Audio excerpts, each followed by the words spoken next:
Handa na kayo kumain ng mahigit 20 Indian dishes. Game! Hindi sa India, hindi rin sa Maynila, kundi sa Laguna. Samahan ninyo ako dahil kakain tayo ng mga typical Indian food. In the tandoori oven it goes. Yun, dinikit na. Kapit ka po, init Tulad ng biryani. Parang kasarap ng luto. At mga karaniwang street food sa India pero bihira dito sa Pilipinas tulad ng pani puri. Yun. Tapos, papalamanan mo. Lalagyan mo naman ng refreshing na tamarind. At syempre mga pagkain na mapapasabi ka na meron pala niyan, masarap gayan. Pag panir anggara, tingin ko maanghang. Ang alam ko yan, magkakaalaman. Ito na ang ultimate Indian food mukbang. Let's go! Sabi ko nga, Indian food mukbang tayo at are ang ating napili, Indian Masala Curry House. Yan! Meron din sa Laguna, specifically sa Bay, Laguna. Pero ang pronunciation ng iba ay Baye, Laguna. Dito nyo naman, ganda ng view. Yan, along the National Highway lang. At are ang una kong tinitingnan to judge an Indian restaurant pagpasok. Amoy na amoy ba ang spices? Tingnan natin. At yun, amoy na amoy nga naman. Even the decor, kakapaibig. Namaste nga naman. Hello po. Kung anong bango ng labas ay mas mabango din eh. Yan, magluluto si chef. Looking forward ako dyan.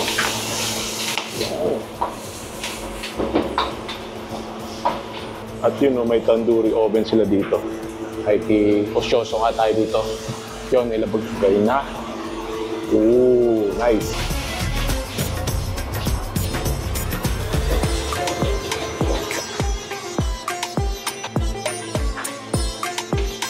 Look at all those glorious spices. Look at those vibrant colors. Tapos we have two Nepali chefs manning the stations, cooking our Indian feast. Yan. That one's for the biryani. Ang gusto kong kanin, kaya gusto kong biryani, buhaghag. Tapos long green. Tapos seasoning at every step, kaya very flavorful ang mga Indian dishes. Yan, masala. Yun, bango talaga ng masala. Yan, dilagyan din ng coriander, butter. Pag ang biryani mo naman ay ginagayad, yan, napapaibig dyan. Yun. One of my favorite Indian dishes, samosa. Sorry, para sa white chicken. And nilagyan ng cream. Kaya white chicken dahil yung white na creamy gravy na. Yun, yung naan bread nila dito. Yan, silang gumagawa. Ito yung cheese naan. Tapos sa tandoori din yan. Yun yung napapanood natin, yung aray gagamit para idikit doon sa tabi. Nakikita natin live.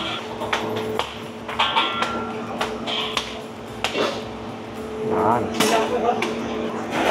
In the tandoori oven it goes. Yun, dinikit na. Kapit ka po, init Tapos hot. Mabilis lang yan.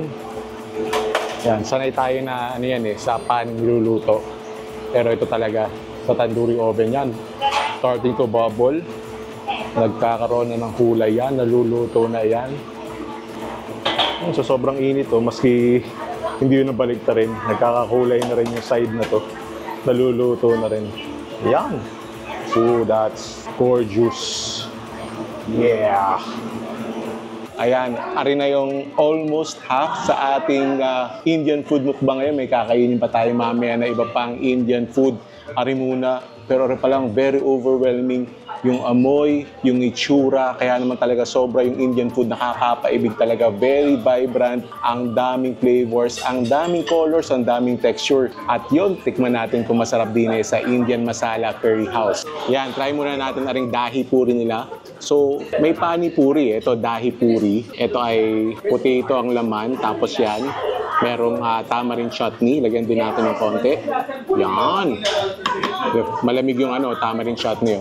First bite. Thank you, Lord.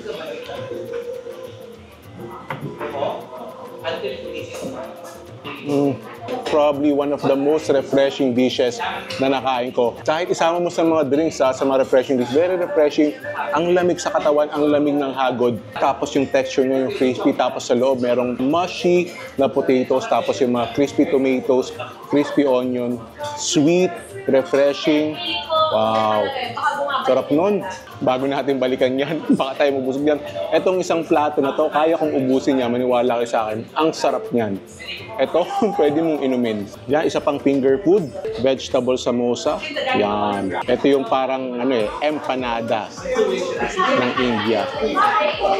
Yan. Look at that feeling, oh. Hasbuk pa. Tapos lalagyan natin ng, I think this is tomato chutney. Yan.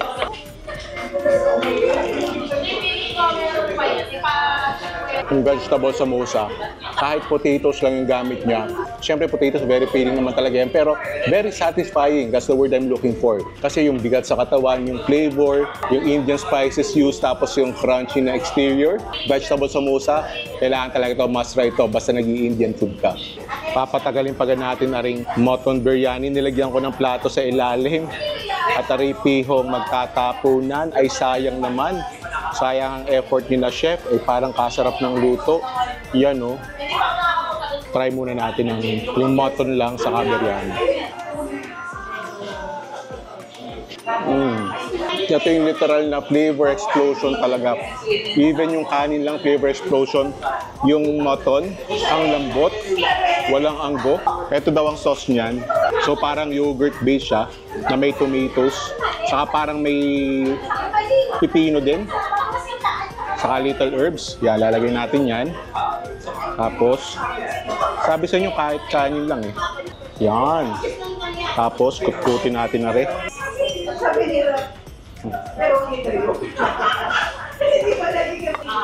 Tapos to. Nagdagdag yun ng refreshing kick. Ari naman yung Afghan chicken. Ito yung niluto sa tandoori oven.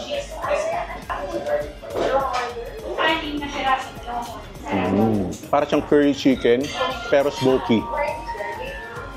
Ari naman yung chili shrimp. No, parang sweet and sour lang natin. Samahan natin ng biryani rice yan. Ang sarap nito, spicy, maanghang, pero may sweetness component siya. So parang nag-aagaw yung sweet saka yung spicy. Pag masyado ka nang naanghangan or no-overwhelm yung senses mo, maglasi ka muna. Ito yung yogurt drink nila, ito yung mango. Ito yung medyo sour na drink, pero very refreshing. Ari naman yung kanilang cheesy naan bread. Ayan, ramdam ko yung cheese sa loob eh. Tapos, ang natin dyan, itong fish curry. Ang ipapalaman natin dyan. Yan. Oh, napalaki. Yain na.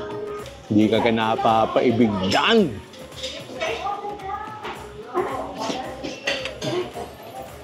Yung fish curry niya, very heavy yung yung pagka-creamy niya, yung flavor niya. Yung ambigat sa palit. Kaya masarap na may naan bread. Yung naan bread niya absorbs the flavor of the curry, tapos adds a little cheesy flavor to it.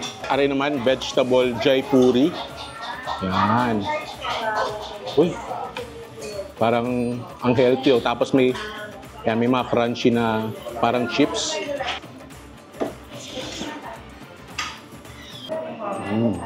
Ang Indian food talaga, kahit yung mga vegetarian dishes nila, ang sarap. Kaya ang dali maging vegetarian sa India dahil ng mga dishes na tulad nito. Pero syempre, kung meat eater ka, meron silang tulad na rin, white chicken. Ngayon lang ako makakatikim na rin. Yan.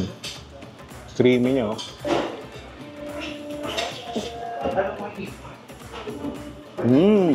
Ito, sarap sa rice. Kahit sa white rice natin panalo to.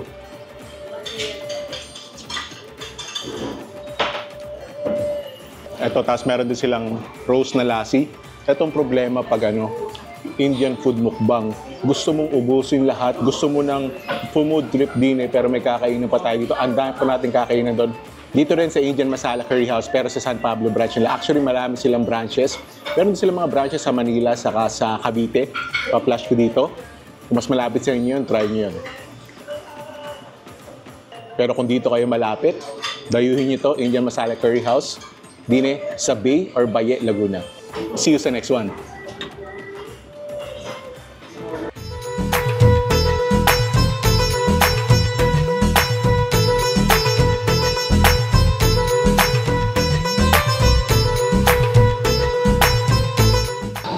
Marami-rami pa tayong kakainin at dini ulit tayo sa Indian Masala Curry House. Pero ari naman yung San Pablo branch nila. Ayan, along the highway lang. Ari daw yung dating Blue Park Hotel. Tapos malapit lang SM City San Pablo. Parang less than 1 kilometer lang. Makikita mo na yan dito. Yan, up and down yan. Pero itong taas na to ay under renovation pa. Pero mag-o-open na daw yan soon. At tulad ng kanilang Baye branch, ay amoy na amoy ang spices din. Again, look at those spices. Kaya magluluto daw si chef ng chicken tikka masala. Are you also Nepalese? Yes. Mga chef talaga nila dito, mga Nepalese. Bango. Talagang yung mga ano to, once it hits the fire, grabe yung amoy.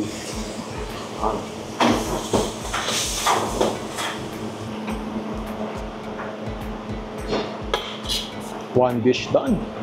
Nakakita, isang timbang malaki ng sibuyas. Ito yung paneer. Yun yung cheese na ginagamit sa ano, India. Si chef nilagay na yung paneer sa loob ng tandoori oven nila. That is cooking up nicely. Chicken dry chili. Sakit sa mata nila. What are you cooking now? Singaporean noodles. Singapore noodles.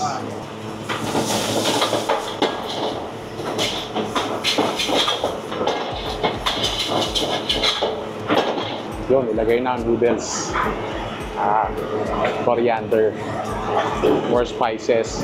More spices. More spices. More spices. More spices. That is Indian food for you.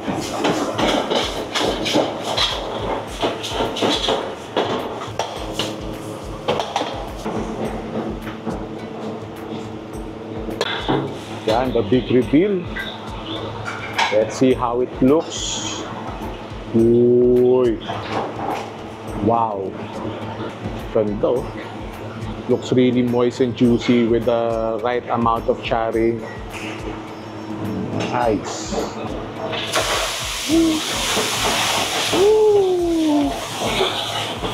Whoa! Oh, that is a fire. Kitang gila si chef Grabe dito, para nagpapa-facial. At ang tumatama sa mukha mo ay the aroma of Indian spices. Piniplating na.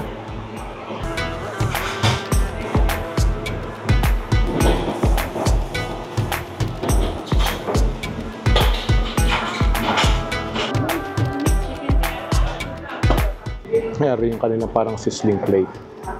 Sisizzle nga naman. Yan, nasarap natin ngayon 13 na Indian dishes. Tapos yung kanina 10, making this vlog an Indian food mukbang ng 23 na Indian dishes. Grabe, halos 2 dosena. Pero kanina, kala ko, sabi ko, busog na hindi ko nakakayanin. Pero nung nakita ko itong mga pagkain na to, sabi ko, naku po, kakayanin. Ang sarap nito, mukhang ang sarap. Start natin din sa pani puri. Yan, so yung crispy na balls, ang pagkain dyan, bubutasan mong gayaan. Yun. Gagutukan. Tapos, papalamanan mo. Ari ay chickpeas, tapos may tomato rin. Yan, ikaw na bahala kung gaano karami. Tapos, lalagyan mo naman ng refreshing na tamarind. Yun. Yan. First bite. Thank you, Lord.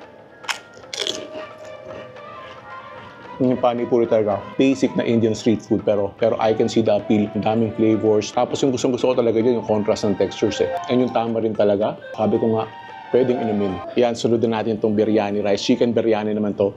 So, natimusan na natin yung biryani rice. Sila masarap yan. Ito naman, chicken naman. Yan. Kanina mutton Ito naman, chicken.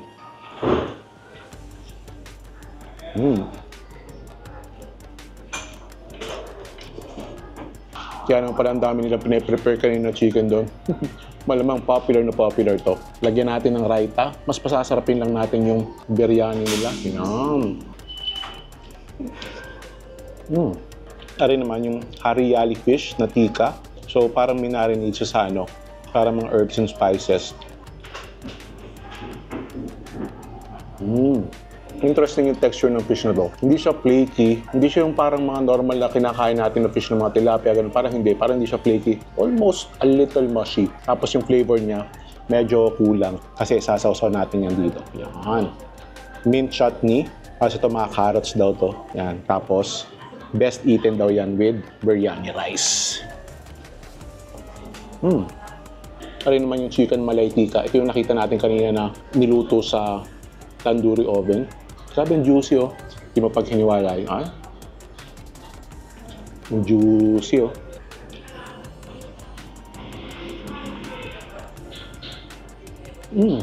Ano siya? Sweet and creamy. Parang may yogurt to. Bagay din yan dito sa ano, mint chutney.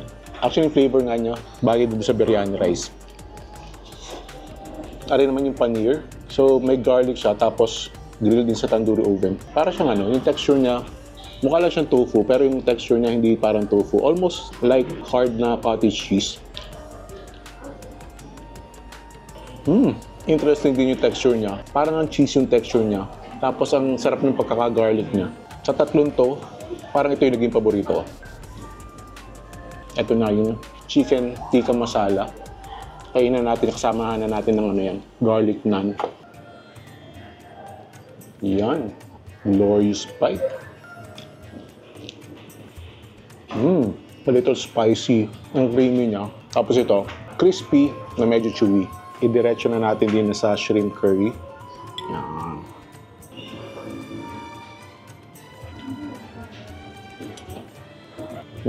Bagay din dito sa biryani rice yun.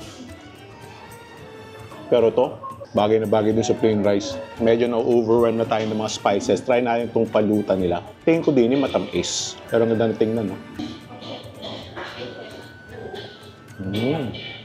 Tamis nga. Pero hindi man sobrang tamis. Almost like a dessert na rin. So parang may dessert ka na, may drink ka pa. Parang medyo na-cleanse pa yung palate mo. Ari naman, ari yung nagsisizzle kanina. Paneer Angara. Yan, di ba nagustuhan ko yung paneer kanina? So to, I think ang pag-paneer Angara, tingin ko maanghang. Ang alam ko yan, magkakaalaman. Definitely mainit.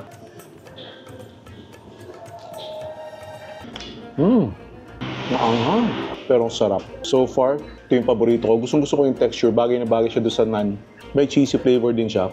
Pero may konti namang hint ng sweetness. Tapos syempre yung mga Indian spices. Grabe to. Kahit ito lang puntahan nyo dito, panalo to. Yan, na rin naman yung Singapore noodles. Oh. Parang chami la, parang canton laang eh. Tingin ko rin, hot and spicy.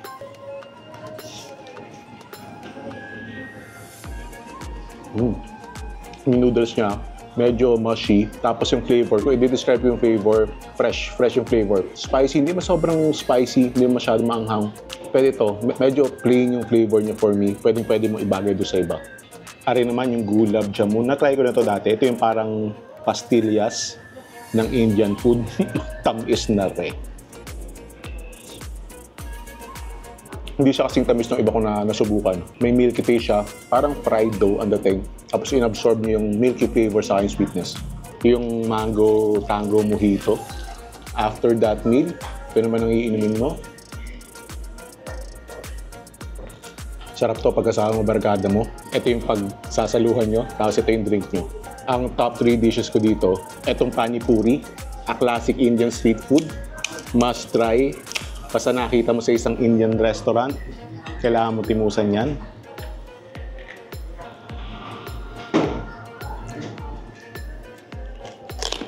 Pangalawa, chicken tikka masala. Another classic. Actually, kahit yung sauce lang eh. Tapos samahan mo ng garlic naan. Pero itong second place natin, medyo imi-mix up natin. Sasamahan na itong chicken biryani kasi kailangan talaga halin-hina mo yung garlic naan sa biryani rice. And my favorite dish din paneer Angara. Mainly because of the spices used. Yung paneer na medyo kakaiba, hindi natin lagi nakakain. Kung ano man pili nyo, sulit din sa Indian Masala Curry House. Grabe, nakakain tayo ng 23 na Asian dishes sa ating Indian food mukbang. Akalain mong meron palang garne sa Laguna. Kung gusto mo malaman, kung gusto nyo ako samahan sa isa pang food trip, marami pang pwedeng kainin din sa Laguna. Panoorin nyo dito, kita-kita tayo doon. And of course, don't forget to click on the subscribe button and notification bell para kita-kita tayo sa future food trips. Thank you for watching. I'll see you in a bit.